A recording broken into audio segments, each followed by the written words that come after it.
Imagine un instant que ta paix intérieure soit comme un verre en cristal fin.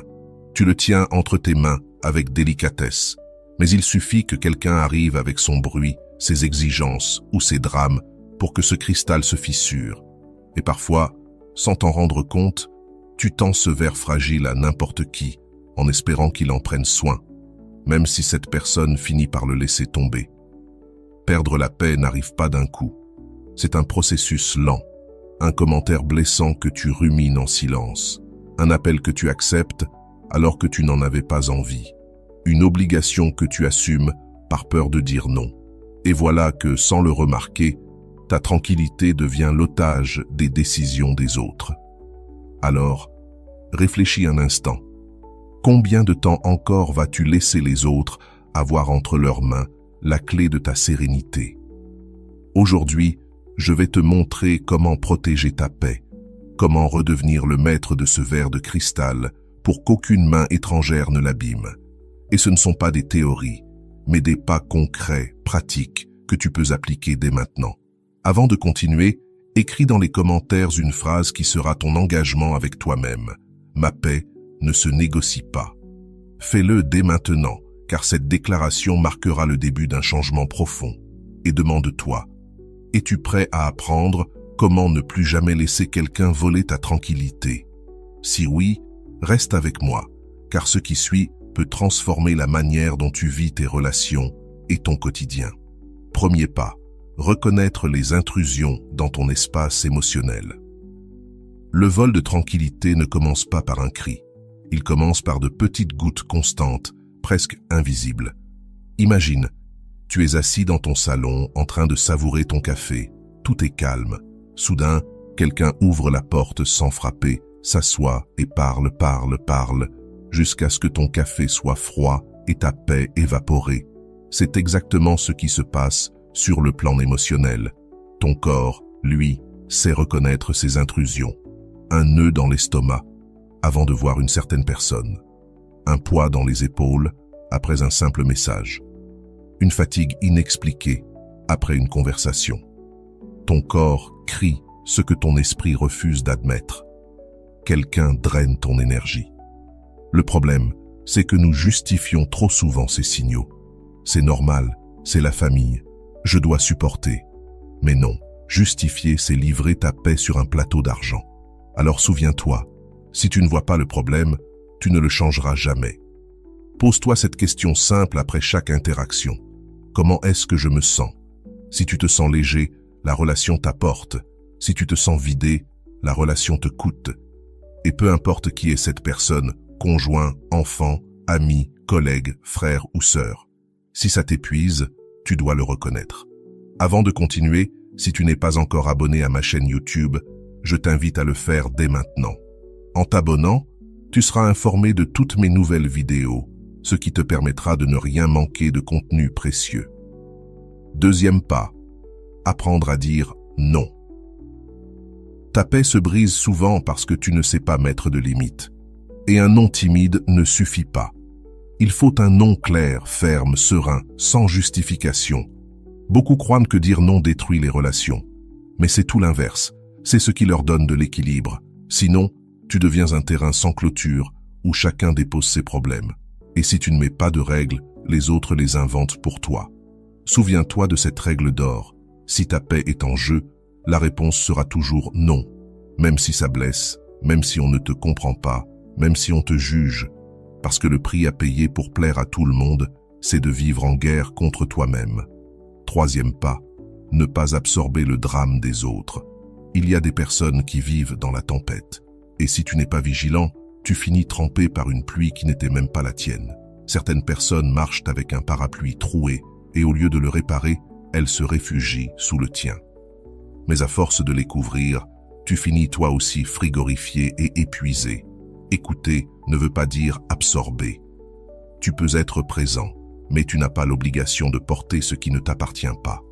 Souviens-toi, ton parapluie peut rester fermé. Ton rôle n'est pas d'être le sauveur éternel de ceux qui refusent d'apprendre à nager. Quatrième pas, établir des règles claires. La paix ne survit pas dans l'improvisation. Elle se construit avec des limites précises. Les règles ne sont pas de la froideur, elles sont du respect. Quand tu entres chez quelqu'un, tu retires tes chaussures, si on te le demande. Alors pourquoi te gênerais-tu à poser des règles dans ta propre vie? Une règle, ce n'est pas un combat. C'est une affirmation simple. Je ne réponds pas aux appels après 22 heures. Je n'accepte pas les cris dans une conversation. Le dimanche est mon jour de repos. Ceux qui t'aiment vraiment respecteront ces règles. Ceux qui ne le font pas te montrent simplement qu'ils ne savent pas protéger ta sérénité. Retiens bien ceci. Ta paix intérieure est ton trésor le plus précieux. Et tu es le seul responsable de la protéger. Il y aura de la résistance. Mais cela ne signifie pas que tu dois céder. D'abord la règle, ensuite la relation. Pas l'inverse. Garde toujours cette idée comme une encre dans ton esprit. Si tu ne poses pas tes propres règles, d'autres imposeront les leurs sur toi. Et crois-moi, leurs règles ne seront jamais faites pour protéger ta paix. La tranquillité se construit avec des limites visibles. N'attends pas que l'autre devine ce qui ne te plaît pas. Sois clair, sois direct, sois ferme. Et si quelqu'un insiste pour franchir ta limite, la décision n'est plus de négocier. La décision, c'est de mettre de la distance. Le 5e pas pour blinder ta paix, c'est d'apprendre à lâcher le contrôle de ce qui ne dépend pas de toi. Voilà l'un des plus grands pièges dans lesquels nous tombons. Croire que nous pouvons changer la façon de penser, de ressentir ou d'agir des autres. Cette illusion est une véritable fabrique de frustration. Imagine que tu rames sur un fleuve et que soudain, tu essaies de changer le sens du courant avec tes mains. Tu te fatigues, tu t'épuises, mais le courant reste le même. C'est exactement ce qui se passe avec les gens. Peu importe combien tu essaies de convaincre, peu importe tes arguments, si l'autre ne veut pas changer, il ne changera pas. Et dans ce bras de fer, celui qui perd ta paix, c'est toi. Je me souviens d'Eduardo. Pendant 10 ans, il a tout essayé pour que son père cesse de le critiquer. Il le comblait, il lui prouvait ses réussites. Il parlait doucement, puis avec colère. Rien ne marchait. Un jour épuisé, il m'a dit « Je ne sais plus quoi faire, je n'arrive pas à ce qu'il me valorise. » Je lui ai répondu « Bien sûr que non, parce que ce que tu demandes n'est pas entre tes mains. La seule chose que tu peux faire, c'est décider combien de place tu donnes à ces critiques dans ta vie. » Ce jour-là, Eduardo a cessé de s'épuiser à convaincre et il a commencé à travailler sur son blindage émotionnel. La paix se détruit quand on confond responsabilité et contrôle. Tu es responsable de ta vie, de tes choix, de ta tranquillité, mais tu n'as pas le pouvoir d'écrire le scénario des autres. Et plus vite tu l'acceptes, plus libre tu respireras. La règle est simple. Leur vie leur appartient, la tienne t'appartient. Ne mélange pas les frontières. Si quelqu'un ne veut pas changer, laisse-le. Toi, décide comment te protéger, comment répondre et quelle distance prendre. Mais n'essaie pas de ramer à contre-courant. Ce combat ne vaut pas ta sérénité. La prochaine fois que tu voudras que quelqu'un agisse comme tu l'espères, rappelle-toi, tu n'as pas à convaincre, tu n'as pas à prouver, tu n'as pas à réparer ce qui ne t'appartient pas. Lâcher le contrôle, c'est retrouver le calme.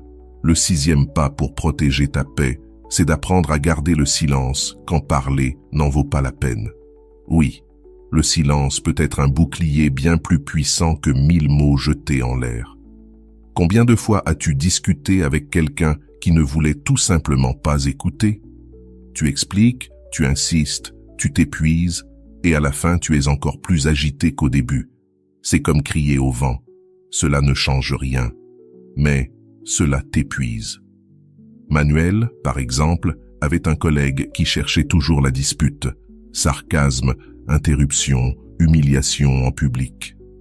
Au début, Manuel répondait de la même manière. Résultat, stress, fatigue, aucune envie d'aller travailler, jusqu'au jour où il a changé de stratégie. Son silence n'était pas de l'indifférence, c'était une arme. À chaque attaque, il respirait profondément, restait calme et ne jouait pas le jeu. En quelques semaines, son collègue s'est lassé.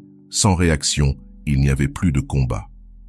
Manuel a compris une vérité précieuse. Parfois, la paix se gagne en ne répondant pas.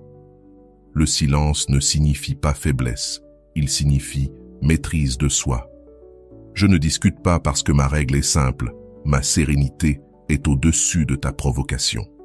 Bien sûr, il y a des moments où parler est nécessaire, Mais il y en a d'autres où se taire est le meilleur antidote au poison des autres.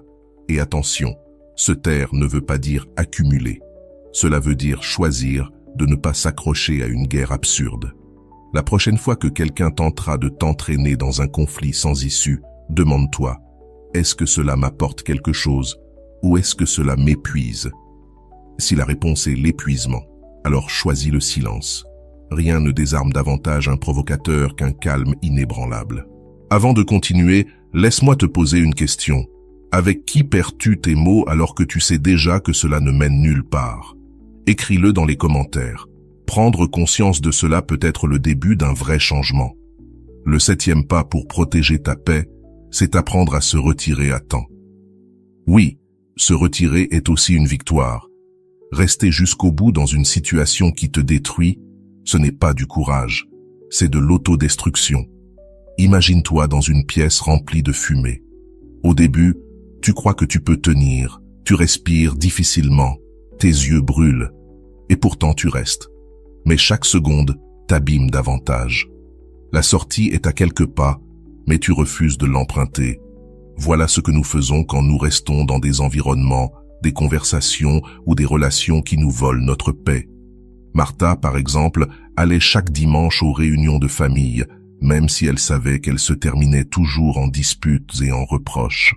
Chaque fois, elle en ressortait vidée, triste, oppressée, jusqu'au jour où elle s'est demandé « Pourquoi continuer à venir si je perds ma paix à chaque fois ?» Ce jour-là, elle a choisi autrement. Elle a cessé de s'exposer au poison, sans cesser d'aimer sa famille. Ces dimanches ont changé. Café tranquille, lecture, promenade, sérénité. Se retirer n'est pas abandonner, c'est se protéger. Si un lieu te vole ta paix, ce n'est plus ton lieu. Peu importe si c'est une réunion, un groupe, une relation. Tu n'as pas à donner 1000 explications. Tu pars, simplement. Et même si certains ne comprennent pas, même s'ils disent que tu exagères, la vérité est simple. Personne ne paiera le prix de ton anxiété à ta place. Ta sortie, à temps, est ton meilleur bouclier. Le 8e pas, c'est de filtrer ce que tu écoutes. Tout ce qui entre dans tes oreilles n'a pas le droit de rester dans ton esprit. Certaines paroles sont des graines de paix, d'autres sont du poison. Combien de fois une phrase lancée au hasard s'est-elle gravée en toi comme une cicatrice? Tu ne vaux rien. Tu es trop vieux pour ça. Ces mots lancés en l'air, tu les as conservés comme s'ils étaient des vérités.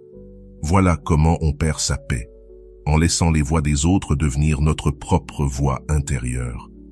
Daniel, par exemple, rêvait d'entreprendre, mais chez lui, il n'entendait qu'une seule chose. C'est trop risqué, tu vas échouer. Et peu à peu, ces phrases ont recouvert sa confiance. Jusqu'au jour où il a compris, il n'avait aucun filtre.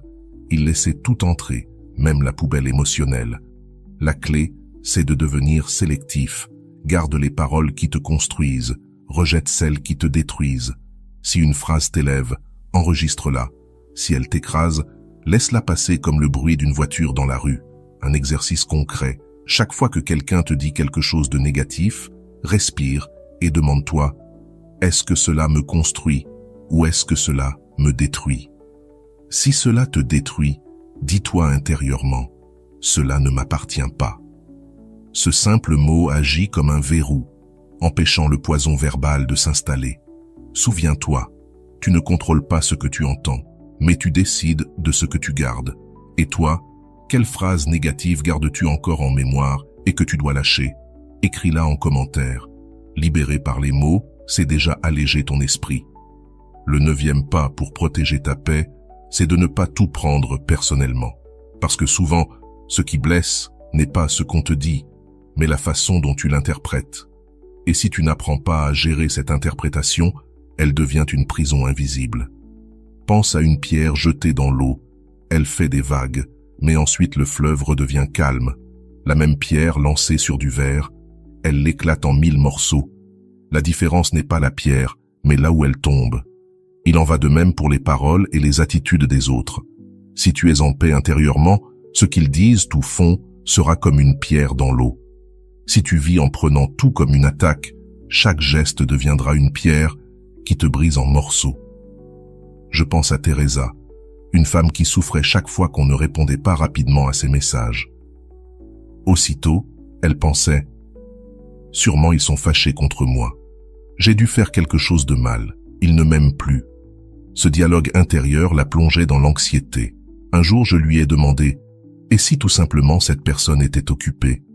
Teresa est restée silencieuse avant de répondre « Je ne l'avais jamais vue ainsi. » Elle a compris que ce qui lui volait la paix, ce n'était pas le retard de la réponse, mais le sens qu'elle y projetait.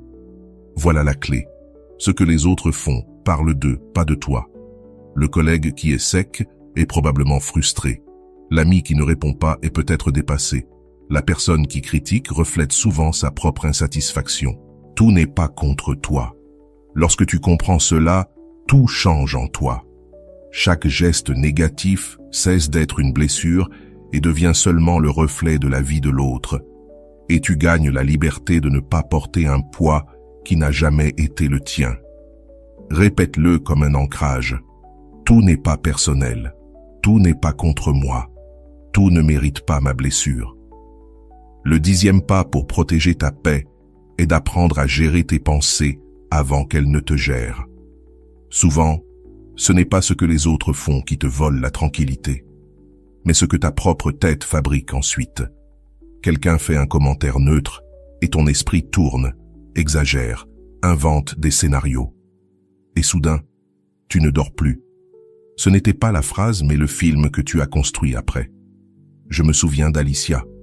Son patron lui a dit un vendredi « Lundi, nous parlerons d'un sujet important. » Rien de plus. Tout le week-end, elle a cru qu'on allait la licencier, qu'elle avait commis une faute, que sa carrière était finie. Le lundi, elle est arrivée épuisée, le ventre noué. Et le sujet important était en réalité un nouveau projet, une promotion, parce que son patron avait confiance en elle. Alicia a réalisé que la plus grande partie de sa souffrance avait été créée par son esprit, pas par la réalité. Voici la règle. Ne crois pas tout ce que tu penses. La pensée est comme une radio qui n'est pas toujours réglée sur la bonne fréquence. Si tu n'apprends pas à changer de station, tu resteras piégé dans le bruit. Alors, chaque fois qu'une pensée négative apparaît, pose-toi 2 questions simples. Est-ce un fait réel ou une interprétation de ma part? Et est-ce que cela m'aide ou m'épuise? Si tu découvres que ce n'est que spéculation, lâche prise. Tu n'as pas besoin de combattre la pensée. Laisse-la simplement passer. Comme une voiture qui passe dans la rue, tu ne cours pas derrière chaque véhicule, alors pourquoi courir derrière chaque idée? Quand tu apprends à observer tes pensées sans t'y accrocher, tu récupères un pouvoir immense, celui de choisir où tu mets ton énergie. Et c'est là que commence ta véritable paix. Avant d'aller plus loin, je veux te lancer un défi. Écris dans les commentaires la dernière préoccupation qui t'a empêché de dormir. Et demande-toi honnêtement si elle s'est vraiment réalisée ou si ce n'était qu'une invention de ton esprit. Partager cela peut t'aider à t'en libérer. Et si ce conseil t'apporte quelque chose, mets un like à la vidéo pour que d'autres puissent, eux aussi, apprendre à calmer leur esprit. Le 11e pas pour protéger ta paix est d'apprendre à choisir tes batailles. Parce que tout ne mérite pas ton temps, ton énergie, ni ton attention. Imagine un guerrier avec 100 flèches. S'il tire sur chaque oiseau qui passe, il n'aura plus rien lorsque le véritable ennemi arrivera. Nous faisons pareil. Nous gaspillons notre énergie dans des disputes insignifiantes, des détails futiles, des débats sans fin. Et quand le vrai défi apparaît, nous sommes déjà à bout de force. Giulio, par exemple, vivait constamment en colère. Il se disputait avec sa femme sur la façon de ranger les assiettes, avec ses enfants sur leurs vêtements, avec ses voisins sur le bruit.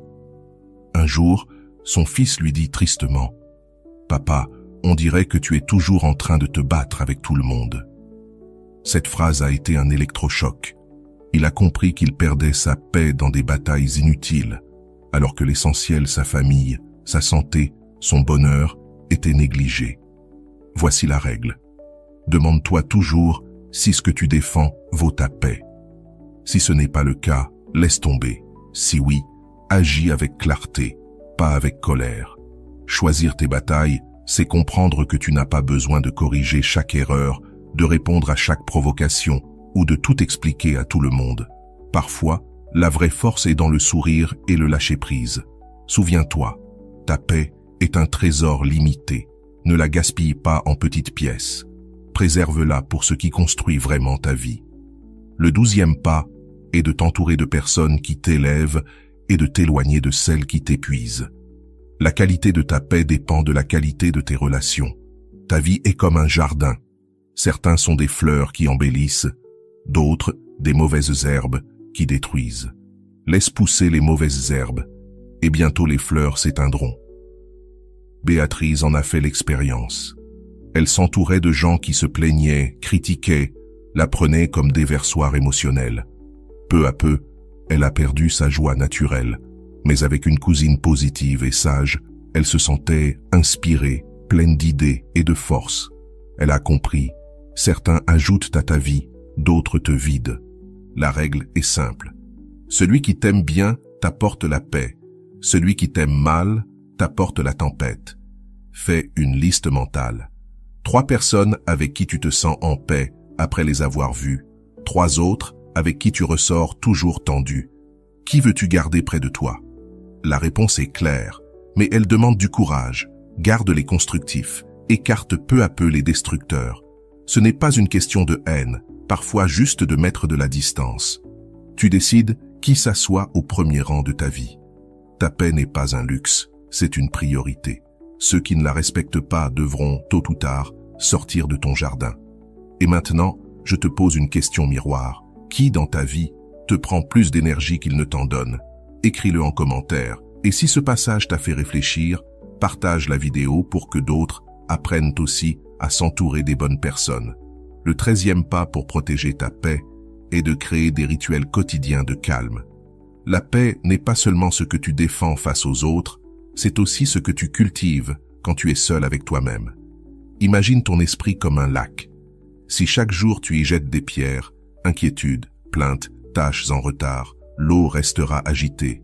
Mais si tu en prends soin chaque jour, peu à peu, elle devient claire et limpide. Roberto, par exemple, vivait stressé, toujours en réunion, appel, urgence. Il me disait « Je n'ai pas le temps de me reposer ». Un jour, il a essayé quelque chose de simple. Chaque matin, avant de regarder son téléphone, il s'asseyait avec un café, respirait profondément et écrivait 3 choses pour lesquelles il était reconnaissant. 10 minutes seulement. Quelques mois plus tard, il m'a confié « Ce rituel m'a changé la vie. C'est devenu un espace à moi, intouchable. Voilà le pouvoir d'un rituel. Peu importe si c'est 5, 10 ou 20 minutes, l'essentiel est que ce soit ton refuge. Une marche silencieuse, une lecture inspirante, une tasse de thé en paix, une prière, une méditation. Ce qui compte, c'est qu'ils deviennent ton sanctuaire. Souviens-toi, si tu ne prends pas un espace de calme chaque jour, tu vivras piégé dans le bruit des autres. La paix est un muscle. Plus tu l'exerces, plus il est fort face aux tempêtes. Elle ne se trouve pas par hasard, elle se construit avec intention. Tes rituels sont les briques qui bâtissent ton refuge intérieur. Enfin, le 14e pas pour blinder ta paix, c'est d'apprendre à pardonner. Pas pour excuser l'autre, mais pour te libérer. Car garder du ressentiment, c'est comme boire du poison, en espérant que l'autre en souffre. En réalité, le seul empoisonné, c'est toi. Imagine que tu portes une petite maleta remplie de pierres. Au début, elle pèse peu, mais avec les années, elle devient insupportable. Sans t'en rendre compte, tu transportes ces pierres partout, au travail, dans ton lit, dans tes relations. La paix ne peut pas habiter dans un cœur chargé de fardeaux passés. Je me souviens de l'histoire d'Inès. Pendant 20 ans, elle répétait la même phrase. « Jamais je ne vais le pardonner ». Elle parlait de son ex-mari qui l'avait trompée. Même s'il avait déjà refait sa vie et qu'elle ne le voyait presque jamais, elle restait prisonnière de cette douleur. Sa colère était devenue son identité. Un jour, fatiguée de vivre ainsi, elle comprit que le pardon n'était pas un cadeau pour lui, mais une libération pour elle. En lâchant prise, elle ressentit une légèreté qu'elle n'avait pas connue depuis des décennies. Voici la règle. Pardonner ne veut pas dire excuser. C'est briser la chaîne qui t'attache au passé. L'autre reste responsable de ce qu'il a fait. Mais toi, tu cesses d'être prisonnier de cette histoire. Pardonner ne signifie pas toujours se réconcilier. Parfois, c'est mettre de la distance et dire « Je te libère parce que je ne veux plus que tu occupes de la place dans mon esprit, ni dans mon cœur. » C'est un acte de courage et surtout d'amour-propre. Alors, demande-toi, à quoi sert de raviver chaque jour une blessure si cela ne fait que voler ta paix?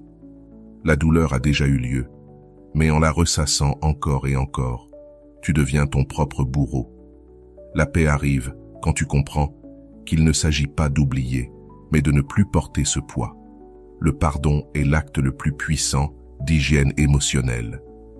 Il nettoie ton âme du ressentiment pour laisser entrer l'air frais de la sérénité. Le 15e pas pour protéger ta paix est d'apprendre à choisir le silence intérieur.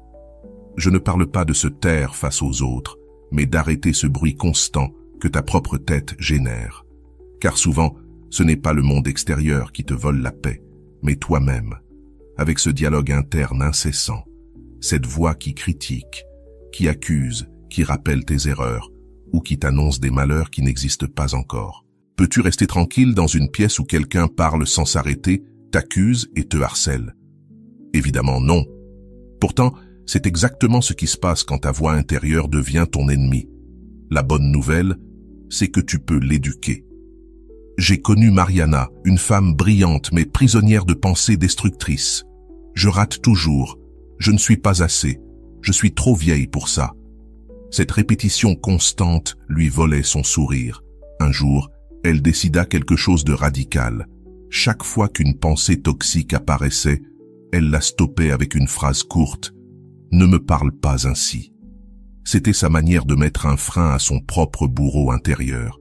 Au début, cela lui paraissait étrange, mais petit à petit, cette pratique transforma sa manière de se parler à elle-même. Et quand sa voix intérieure cessa d'être son ennemi, sa paix refleurit. Voici la règle. La façon dont tu te parles détermine la paix que tu ressens. Si ton dialogue intérieur est cruel, ta paix sera fragile. Si ton dialogue est bienveillant et ferme, ta paix sera solide. Alors, comment entraîner ce silence intérieur? Avec une pratique quotidienne. Consacre 5 minutes à respirer profondément sans rien faire d'autre. À chaque pensée négative, répète-toi une phrase d'ancrage. D'abord ma paix, ensuite tout le reste. Remplace la critique par des rappels de ta propre valeur. Je fais de mon mieux avec ce que j'ai aujourd'hui. Quand tu atteins ce silence intérieur, le monde peut crier, mais toi, tu restes calme. C'est ça, la véritable victoire, que ta paix ne dépende ni du bruit extérieur, ni du bruit intérieur. Le 16e pas pour protéger ta paix est de mettre ton bien-être au-dessus de l'approbation des autres. Une des manières les plus sournoises de perdre ta sérénité, c'est de vouloir plaire à tout le monde. Je vais être direct. Si tu vis en fonction de ce que les autres pensent, tu deviens l'esclave de 100 personnes différentes. Aujourd'hui, quelqu'un t'approuve et tu souris. Demain, quelqu'un te critique et tu t'effondres.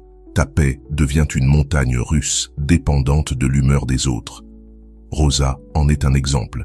Elle disait toujours ce que les autres voulaient entendre. Au travail, elle acceptait des tâches qu'elle ne pouvait pas gérer pour ne pas déplaire à son patron. Dans sa famille, elle se taisait pour éviter les conflits. Mais à l'intérieur, elle payait le prix fort, anxiété, fatigue et la sensation de ne pas vivre sa propre vie. Un jour, elle se regarda dans le miroir et dit « Plus jamais, je préfère décevoir les autres que continuer à me trahir moi-même. » Ce jour-là, elle commença à retrouver sa paix. Voici la règle. Ta tranquillité vaut plus que l'applaudissement des autres. Il ne s'agit pas d'être rebelle ou fermé au monde, mais de choisir ton authenticité avant l'acceptation. Ceux qui t'aiment vraiment n'attendent pas que tu sois parfait ou complaisant, seulement que tu sois sincère. Chaque fois que tu prends une décision, demande-toi, est-ce que je le fais pour être en paix avec moi-même ou pour plaire aux autres? Si la réponse est la deuxième, arrête-toi. Car si ta vie devient une vitrine pour séduire les autres, ta paix se retrouve hypothéquée. Rappelle-toi, d'abord ta sérénité, ensuite l'opinion des autres. Parce qu'à la fin de la journée, ceux qui parlent vont dormir tranquilles, et c'est toi seul qui portes l'angoisse. Le 17e pas pour protéger ta paix est d'apprendre à mettre des pauses au monde digital. Parfois, ce n'est pas une personne physique qui te vole ta paix, mais la surcharge d'écrans, de nouvelles, de messages, de réseaux sociaux. Ta tête n'est pas faite pour traiter des milliers de stimuli par jour. Pourtant, nous vivons collés à un téléphone qui vibre, qui notifie, qui exige une réponse immédiate. Chaque son est un petit voleur de paix. Et le pire, c'est que presque personne ne le questionne. Javier en est la preuve. Il regardait son téléphone toutes les 5 minutes, mail, réseau, conversation. Il s'endormait avec le portable dans la main et le matin, son premier réflexe était de consulter ses notifications. Son anxiété augmentait sans raison. Un jour, il fait un test. Éteindre son téléphone 2 heures chaque soir. Au début, cela lui semblait étrange, comme s'il manquait quelque chose. Mais après une semaine, il me dit « J'ai mieux dormi, j'ai pensé plus clairement, et même ma respiration a changé. » Sa paix revint dès qu'il reprit le contrôle de son attention. Voici la règle. Si tu ne contrôles pas ton écran te contrôle. Évite les distractions innecessaires. Définis des horaires pour consulter tes messages. Offre-toi au moins 1 heure par jour sans écran. Cet espace digital vide se transforme en un espace mental rempli de calme. Ce qui au départ semble être un sacrifice devient avec le temps une véritable liberté. Rappelle-toi, tu n'as pas à être disponible pour tout le monde à chaque seconde. Celui qui a vraiment besoin de toi saura attendre. Ta paix ne peut pas dépendre du son d'une notification. Le 18e pas pour protéger ta paix, c'est apprendre à vivre dans le présent, sans rester piégé dans le passé, ni obsédé par le futur. Car le seul temps réel, le seul qui existe, c'est le maintenant. Pourtant, la plupart du temps, notre esprit se trouve ailleurs. Regarde, quand tu vis dans le passé, tu te remplis de culpabilité, de reproches et de blessures que tu ouvres encore et encore. Quand tu vis dans le futur, tu te remplis d'anxiété, de peur et d'incertitude. Le résultat est le même. Ta paix se désintègre. Je connais Clara. Elle n'arrivait pas à arrêter de penser à une erreur qu'elle avait commise lors d'une réunion de travail. Les jours passaient et elle revivait encore et encore la scène, comme si elle pouvait remonter le temps. Cela l'obsédait.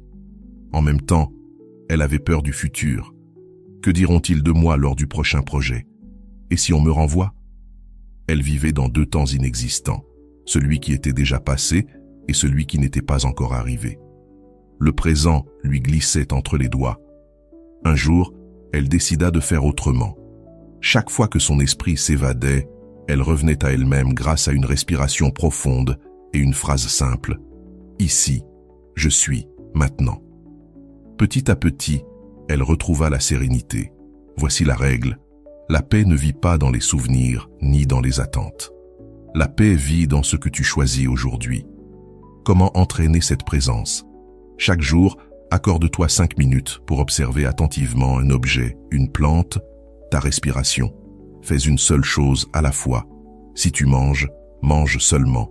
Si tu parles, écoute seulement. Si tu marches, marche seulement. Quand ton esprit voyage vers le passé ou le futur, rappelle-toi, d'abord le présent, ensuite tout le reste. Vivre dans le présent ne veut pas dire oublier ni cesser de planifier. Cela signifie simplement ne pas perdre l'unique moment réel auquel tu peux habiter. Quand tu y parviens, ta paix devient solide, car elle ne dépend plus de ce qui fut ni de ce qui viendra. Le 19e pas pour protéger ta paix, c'est apprendre à ne pas rivaliser avec les autres, mais seulement avec toi-même. Car une des manières les plus épuisantes de perdre ta sérénité, c'est de vivre dans la comparaison. Qui gagne plus, qui paraît mieux, qui a plus de succès ou de reconnaissance. Imagine courir une course en regardant sans cesse ce que font les autres sur les côtés. Tu perds ton rythme, tu trébuches et tu finis exténué. Voilà ce qui se passe dans ta vie lorsque tu te concentres sur la vitesse des autres au lieu de suivre ton propre pas. Je pense à Esteban. Il passait des heures à regarder les réseaux sociaux et remplissait son cœur d'angoisse en voyant les réussites des autres. Voyages, promotions, famille parfaite. Peu à peu, il commençait à croire que sa vie ne valait rien, jusqu'au jour où il comprit qu'il courait une course qui n'était pas la sienne. Alors, il changea de perspective. Au lieu de se comparer aux autres, il commença à se comparer avec lui-même, celui d'hier. Chaque soir, il se demandait « Aujourd'hui, ai-je avancé ne serait-ce qu'un peu plus qu'hier ?» Ce simple changement transforma sa tranquillité. Voici la règle. Ta seule compétition valable, c'est toi-même. Tu n'as pas à courir la course de qui que ce soit. Ton processus est unique, ton temps est unique. Tes réussites ont de la valeur, même si elles ne s'affichent pas sur une vitrine publique. Comment te protéger de la comparaison? Réduis ton temps dans les espaces où l'on ne montre que des vies parfaites. Célèbre tes petits progrès quotidiens, même si personne ne les voit. Rappelle-toi, ma valeur ne dépend pas d'être meilleur qu'un autre, mais d'être fidèle à moi-même. Quand tu comprends cela, la vie cesse d'être une compétition et devient un chemin personnel. Alors ta paix se multiplie. Car tu n'as plus besoin de battre tout le monde, tu as seulement besoin d'avancer dans ton propre voyage. Le 20e pas pour protéger ta paix, c'est apprendre à te reposer sans culpabilité. Oui, parce que se reposer n'est pas perdre du temps. Se reposer, c'est récupérer la vie. Bien souvent, ce n'est pas ce que tu fais qui te vole ton calme, mais la pression constante de ne jamais t'accorder de pause. Imagine que ton corps est comme une corde tendue. Si tu ne la relâches jamais, tôt ou tard, elle se rompt. C'est exactement ce qui t'arrive. Tu travailles, tu cours, tu résous, tu aides tout le monde et, quand la nuit tombe, ton corps est épuisé, mais ton esprit continue à tourner sans arrêt. Tu vis dans une course sans ligne d'arrivée. Je pense à Susanna, une femme qui travaillait sans relâche pour ses enfants. Elle ne se donnait aucun répit, persuadée que se reposer était un luxe, jusqu'au jour où elle termina aux urgences à cause d'une crise d'anxiété. C'est là qu'elle comprit quelque chose de fondamental. Si elle ne prenait pas soin d'elle-même, elle ne pourrait pas non plus prendre soin des autres. Depuis ce jour, elle commença à s'offrir de petites pauses, une sieste, un bain relaxant, une après-midi de lecture. Peu à peu, sa paix revint. Voici la règle. Le repos n'est pas une récompense, c'est une nécessité.